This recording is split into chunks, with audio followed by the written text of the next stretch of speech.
What's going on, everybody? Today we're going to do another 30th anniversary opening. I've been opening these up because for some reason they are still inverted in EV. And people are just, in my opinion, undervaluing the set altogether.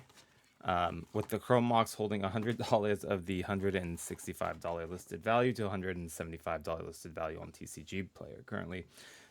If you haven't seen one of these, just a quick foremention of the dice. So that's a 30-sided dice that came with this set, and then it comes with actually 31 cards, the bonus card being the Lotus Field. So we're going to do the opening here. This time I'm actually going to do it with the hangers, sorry, not the hangers, but scissors. These are the hangers that come if you want to stick these onto your Christmas tree and do it as a little like advent calendar or something like that. So in case you are thinking of getting someone something for the holidays, I think this would be a great gift. Like I said, the value is there. It is still inverted, and the majority of the value being held in the Chrome Mox, the Necropotent, Slim Duels Volt, and a couple others, such as Deathrite Shaman. You have a chance of hitting these in foil, and the foil is obviously holding the higher premium. What I'm going to do here is actually I'm going to push these down real quick to make this opening a little bit quicker, and I'm going to cut the tops off. So we'll do them maybe like 3 at a time real quick, and hopefully that'll help speed things up. So starting with the 93, you get roughly about 30% of these in foil. Is this going to be quicker or is it going to be slower? I apologize. So first one's going to be Shivan Dragon.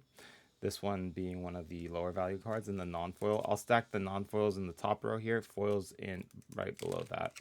94 is going to be our Mishra's Factory. This one being in non-foil, and our 95 being our Necropotence in non-foil as well. So this is one of the ones you usually want to see in foil to hold a bit better value for the overall layer, but still not a not bad because I calculated these, and once again, like I said, even in the non-foil, you're going to end up netting a positive. And I apologize about the kind of peppered release schedule for my videos here. God, these are actually a bit frightening to do with the scissors, I'm not going to lie. But I am in the process of moving, and it has been quite time consuming. I'm doing it all on my own, and moving is never fun, I'm sure, for anyone who's done that. Here goes our 96, and that is going to be a Limb Duels Volt. This one being in the foil there. So nice hit on the Limb Duels for the 96. Going on to the 97.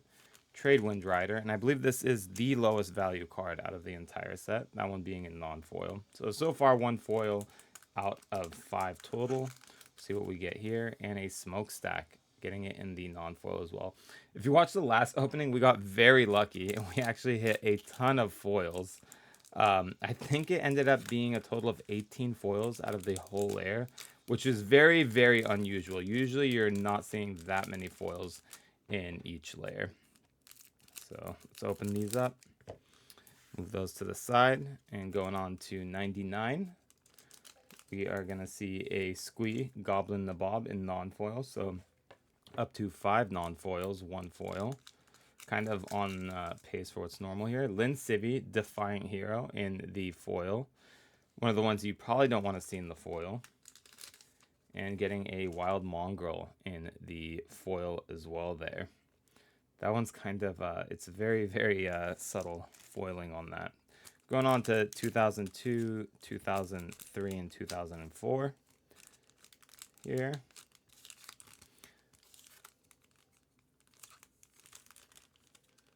Trying to make sure I don't cut through the cards as we do this. Have my finger here to kind of demark the area where the card starts.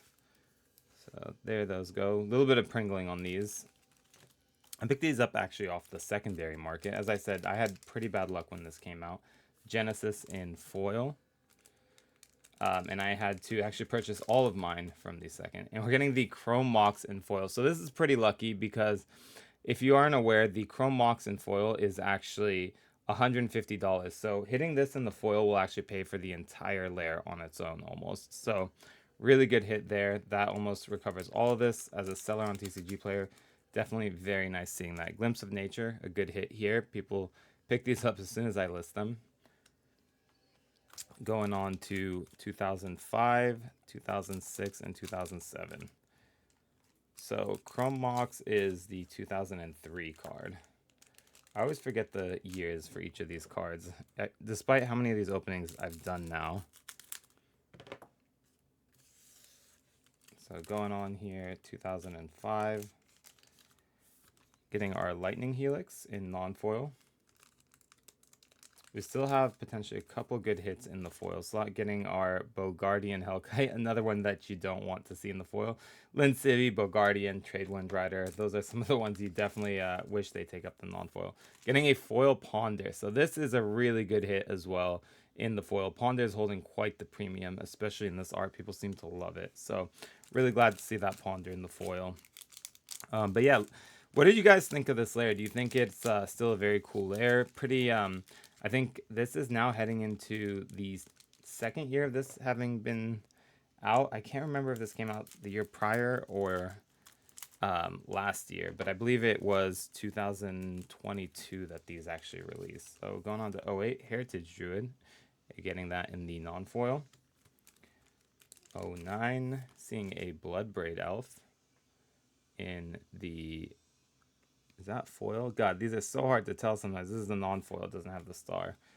And then getting our Sun Titan. This is also a good one to hit in foil, although we did get it in the non-foil. Very cool art for Sun Titan. Actually, I think this is probably my personal favorite art for a Sun Titan. So 11, 12, and 13. We are actually making better pace than me manually opening these. It's just so hard to open these by ripping them because you can't really use too much force with there being a single card in there. It's very, very easy to bend the card if you try to pull on the tab too hard. So that's always my fear when I'm doing that.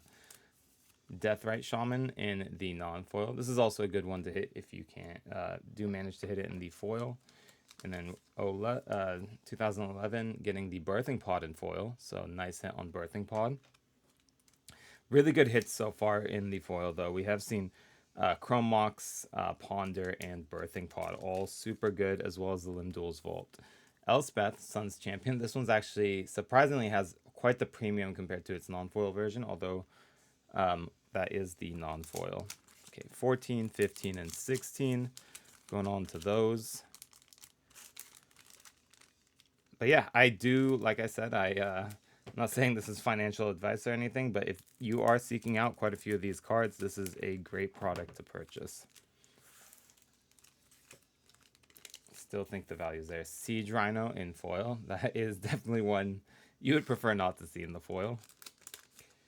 Getting a Dragonlord Ujitai. Now, believe it or not, this Dragonlord is selling for a bit of a premium, surprisingly, even in the non-foil. But great to see that in the foil hit. And then we are getting a Thalia Heretic Druid actually in foil. So very cool to see this one in the foil. This is also a good one to see there. All right, kind of running down to the base couple packs here.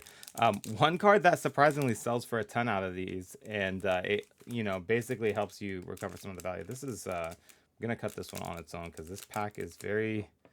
It's got like this diagonal like slant to it, and I do not want to hit the card. But what I was saying is the Lotus Field. So Nicol Bolas in foil. Very, very nice to see Nicol Bolas in foil. The Lotus Field holds $20 in value. So the Lotus Field on its own actually already gets you back $20. It is a guaranteed hit out of here. You can't hit it in non-foil. Arclight Phoenix in non-foil. So I automatically calculate that when I'm doing my calculation in the foil version. And then I basically take the value of everything in non-foil and see if it's still worth it to open. Emery the Lock Lurker in non-foil. Down to our last three here. So we got 2020, 21, and 22. Again, the 22 will have the two cards in it. I forget what the regular card is, but you get the Lotus Field in the back right there. So 2020 is going to be our Shark Typhoon in the non-foil. This did just get a reprint in the...